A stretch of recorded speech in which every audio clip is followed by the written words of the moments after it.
दोस्तों, आज मैं आपके सामने शिवलाल की मैथमेटिक्स बुक का सॉल्यूशन लाया हूँ जो क्लास 12th की है।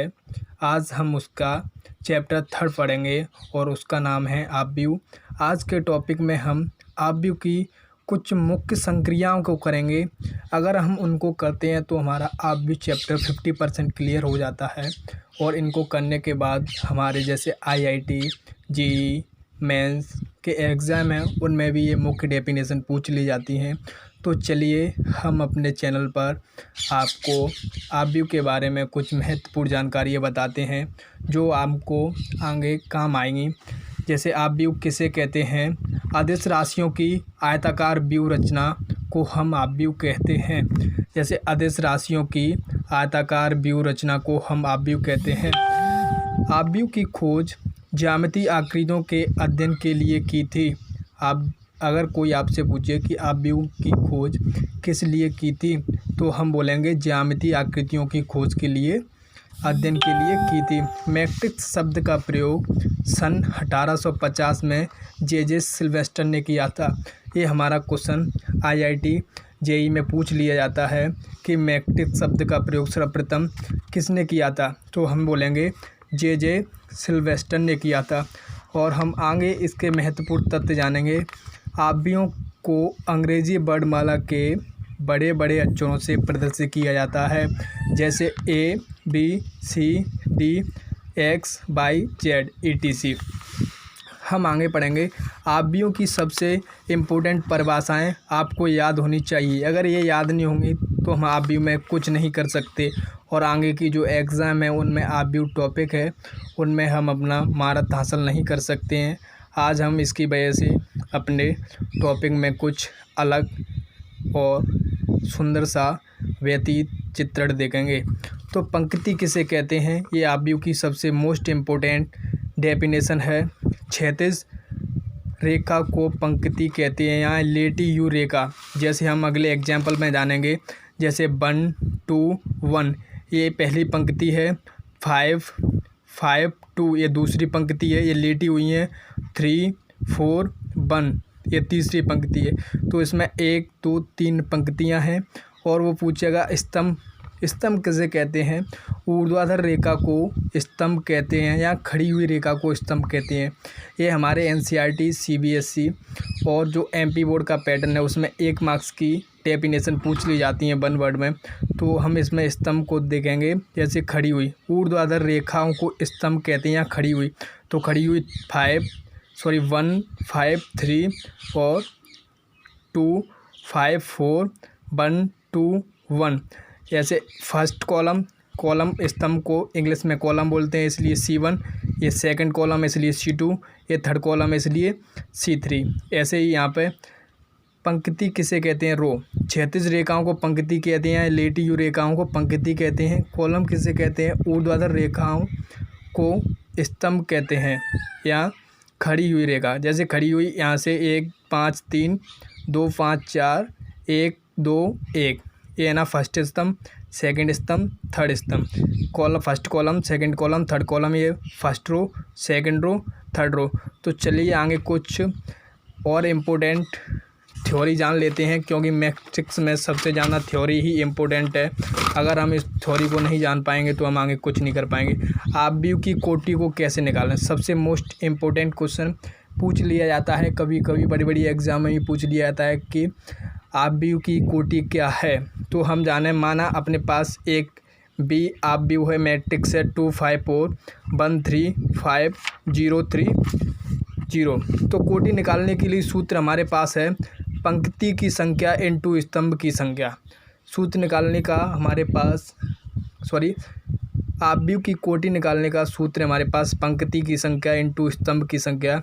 तो पंक्ति कितनी है इसमें? 1 2 3 लेटी हुई रेखा पंक्ति कहलाती हैं, 1 2 3। और स्तंभ की संख्या खड़े हुए स्तंभ कहलाते हैं, 1 स्तंभ, 2 स्तंभ और 3 स्तंभ। 3 × 3 तो पंक्तियों की संख्या 3, स्तंभ की संख्या 3 है।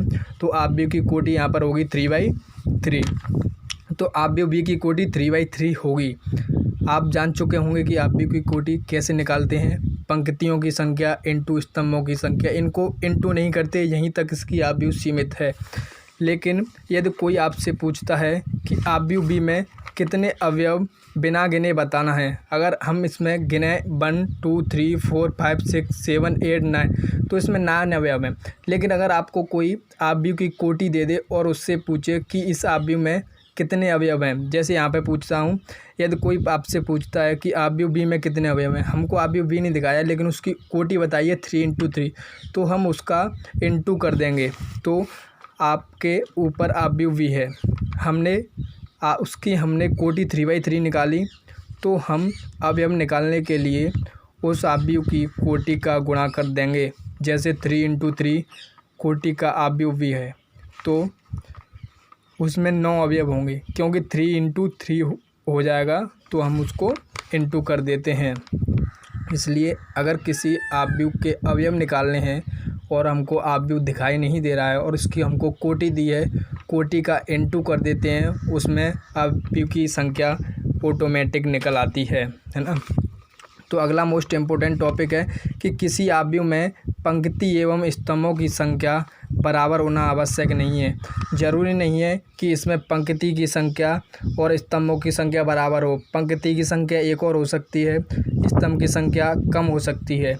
ज़रूरी नहीं है कि पंक्ति की संख्या और स्तंभ की संख्या बराबर हो। अगला टॉपिक है किसी आव्यूह में अवयवों की संख्या उसमें उपस्थित पंक्ति एवं स्तंभों की संख्या के गुणनफल के बराबर होती है। तो यहाँ पर यह प्रूव कर दिया है कि किसी आव्यूह में अवयवों की संख्या, तो अगर किसी से पूछता है कि अवयवों की संख्या क्या है, तो उसमें उपस्थित पंक्ति एवं स्तंभों की संख्या, तो ये क्या है 3 क्या है पंक्ति की संख्या इंटू स्तंभों की संख्या का गुणनफल होता है आव्यूहों के अवयव। तो यहाँ पर अपन लिख सकते हैं अगले टॉपिक में कि आव्यूह के अवयव बराबर पंक्ति की संख्या इंटू स्तंभ की संख्या। तो आव्यूह के अवयव निकालने हैं तो इनका इंटू करना है, लेकिन हमको जब कोटि निकालेंगे तो उनका इंटू नहीं करना है, यहीं पर सीमित है, कोटि यही होती है। और जब अवयव निकालने हैं तो उनका इंटू लास्ट तक हल करना है उनको। अगले टॉपिक देखते हैं टाइप ऑफ मैट्रिक्स। ये हमारे एक नंबर में कहीं पर भी पूछ लिए जाते हैं, 1 वर्ड में, चूज द करेक्ट में, और कई प्रकार के बड़े बड़े एग्ज़ाम हैं उनमें भी पूछ लिए जाते हैं। तो अब सबसे पहले हम पढ़ेंगे पंक्ति आव्यूह। पंक्ति आव्यूह वह आव्यूह जिसमें केवल एक पंक्ति होती है। पंक्ति आव्यूह वह आव्यूह जिसमें केवल एक पंक्ति होती है, वह पंक्ति आव्यूह कहलाता है। जैसे बी, इसमें पंक्ति मीन्स क्षैतिज रेखाएं, यहाँ लेटी हुई रेखाएं, तो इसकी हमें यहाँ पे क्या लिखते हैं, इसकी कोटि। तो ये कोटि है।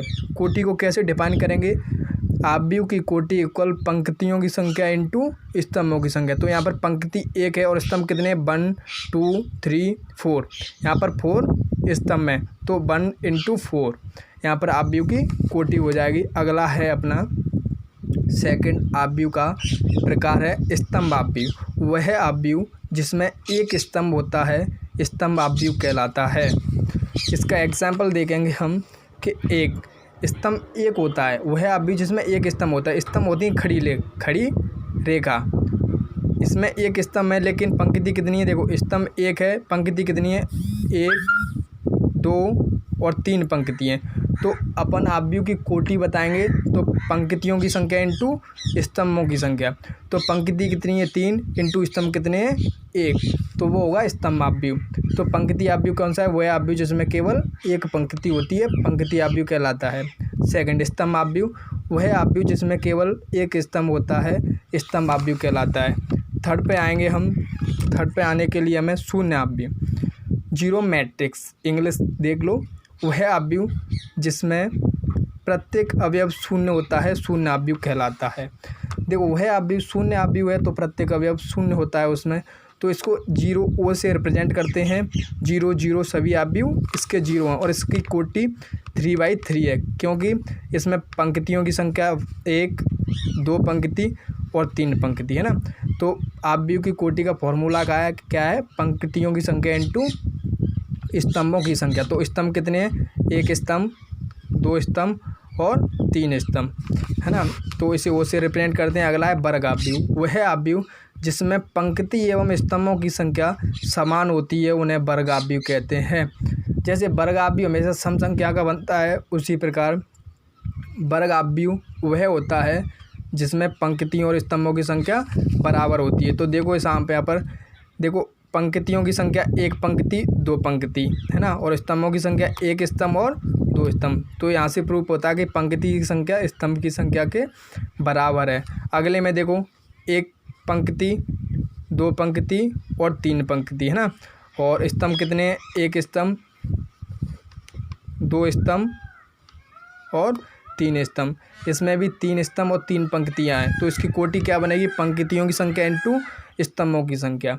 तो वह आव्यूह जिसमें पंक्ति एवं स्तंभों की संख्या समान होती है उन्हें वर्ग आव्यूह कहते हैं।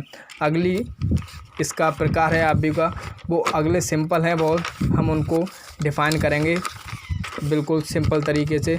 तो चलते हैं दोस्तों अगले की तरफ। मुख्य विकर्ण। प्रत्येक वर्ग आव्यूह में 2 विकर्ण होते हैं।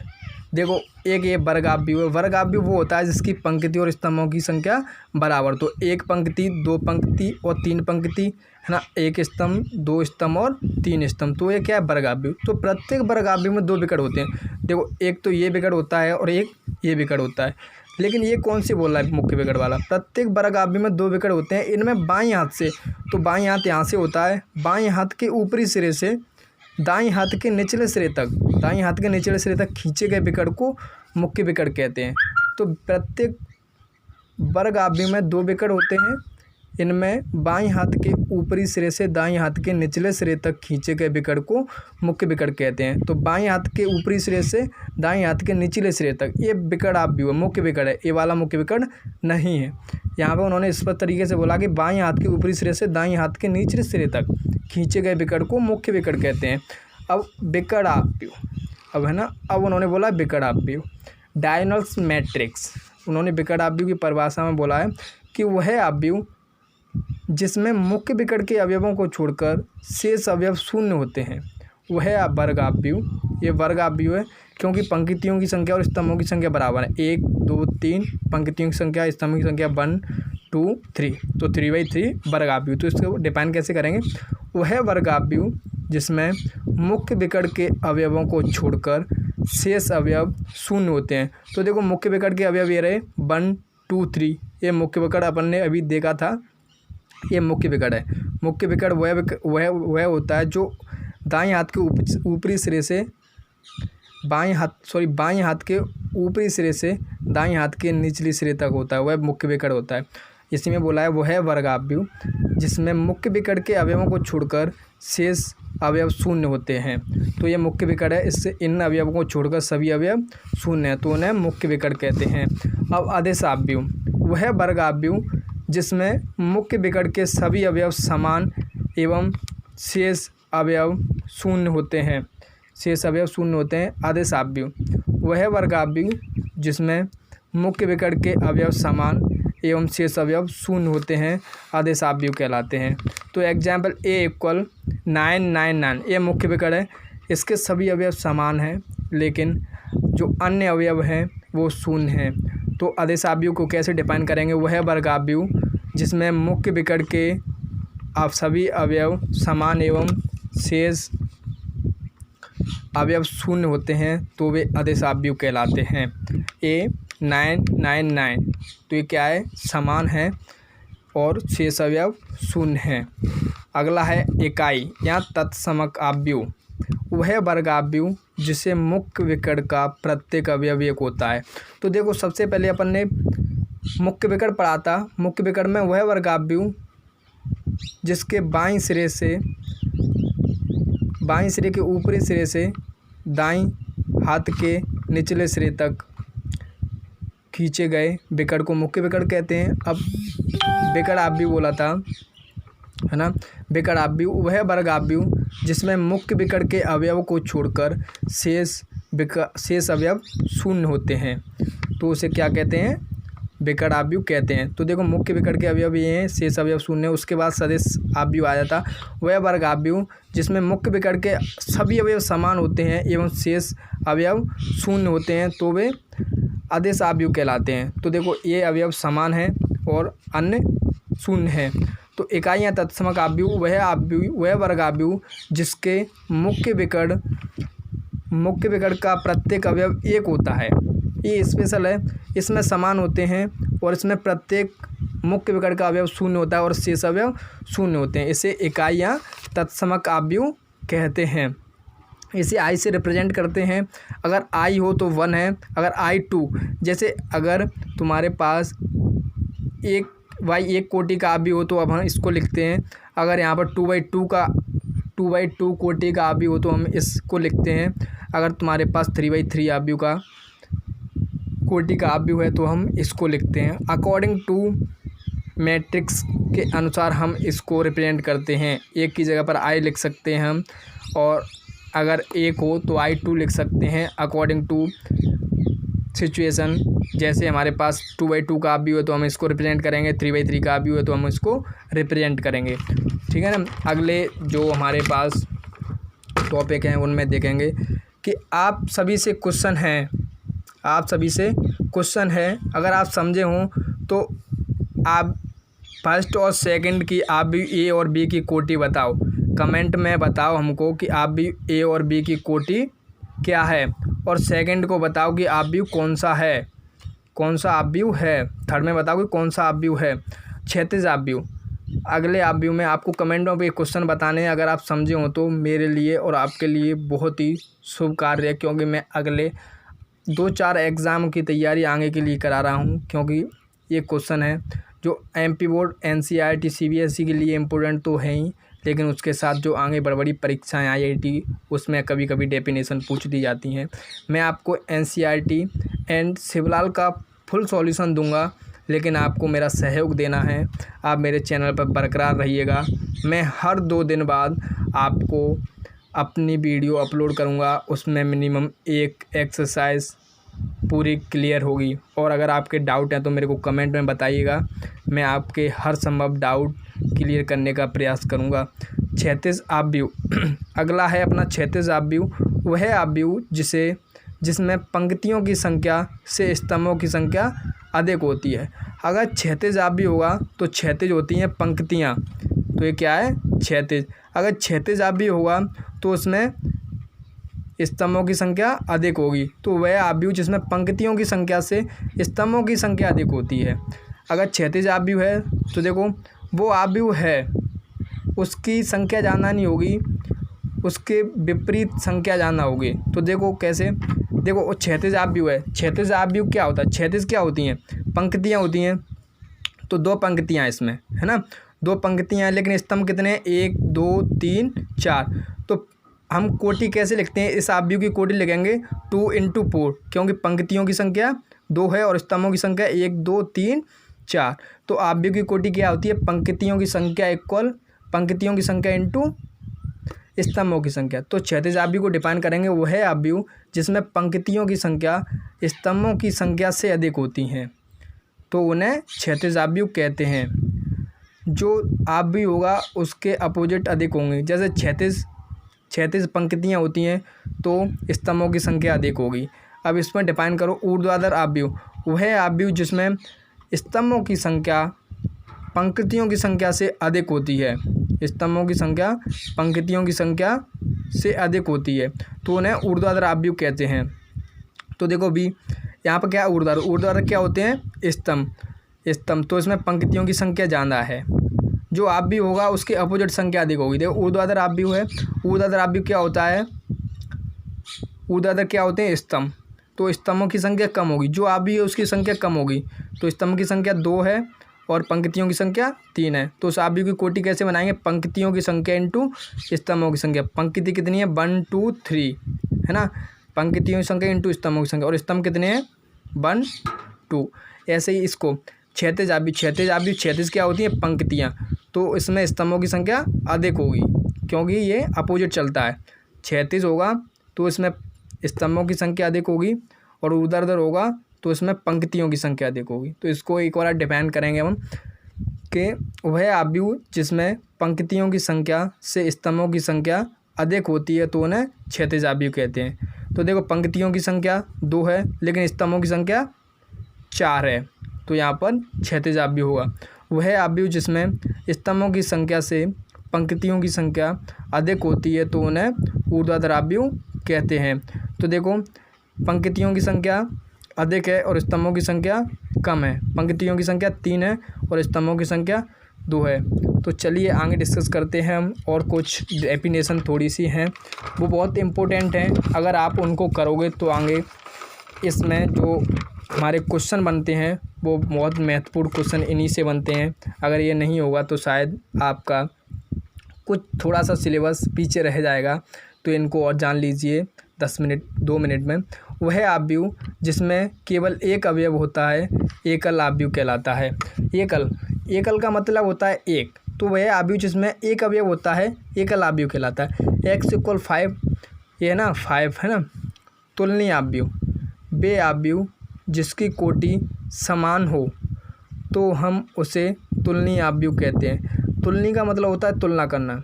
तो तुलना हम उसी चीज़ की कर सकते हैं जो एक दूसरे के इक्वल हो। तो देखो हम उसी चीज़ की तुलना करेंगे जिसकी कोटि समान हो। आव्यूह में सबसे मोस्ट इम्पोर्टेंट टॉपिक है कि हम उस आव्यूह की तुलना नहीं कर सकते जिसकी कोटि अलग है। हम सेम कोटि के आव्यूहों की तुलना कर सकते हैं। तो वे आव्यूह जिसकी कोटि समान हो तो हम उसे तुलनीय आव्यूह कहते हैं। तुलना हम उनकी ही करेंगे जिनकी कोटि समान होगी, है ना। बिना कोटि समान हम किसी आव्यूह की तुलना करेंगे तो वो कभी संभव नहीं है। आपको बता दें कि यदि a = 1 4 7 पंक्ति फर्स्ट पंक्ति, 2 5 8 सेकंड पंक्ति, 3 6 9 थर्ड पंक्ति और फर्स्ट स्तंभ, सेकंड स्तंभ, थर्ड स्तंभ, तो इसकी कोटि क्या बनेगी 3/3। तो हम इसको इस प्रकार लिख सकते हैं 1/1 1 1 2 1 1 3 1 2 1 1 2 2 1 2 3 A31 A32 A33। तो तुलना करने पर हमको मिलता है कि A11 इसके बराबर है ना। तो A11 1 और A12 4 के बराबर है। A12 4 हो गया और A13 इसके बराबर है। A13 7 हो गया और A21 2 के इक्वल है तो 2 हो गया। A22 5 के समान है तो 5 हो गया। A23 8 के समान है तो 8 हो गया। A31 3 के समान है तो 3 हो गया। A32 6 के समान है, A32 = 6 हो गया। A33 9 के समान है तो A33 9 के इक्वल हो गया। तो इसका मतलब जानेंगे कि इसका मतलब होता क्या है। ये हैं और ए हैं और ए हैं, इनका मतलब क्या है। तो 8 2 3 हमने उठा लिया यहाँ से 8 2 3 उठाया हमने। तो 8 2 का मतलब क्या है, दूसरी पंक्ति। पहले उगती है पंक्ति और दूसरा वाला होता है स्तंभ। तो पहली पंक्ति का तीसरा अवयव, पहली होती है पंक्ति और दूसरा होता है अवयव। तो पहली पंक्ति का यहाँ पर A2 3 हमने उठाया तो 2 का मतलब है दूसरी पंक्ति और 3 का मतलब है अवयव।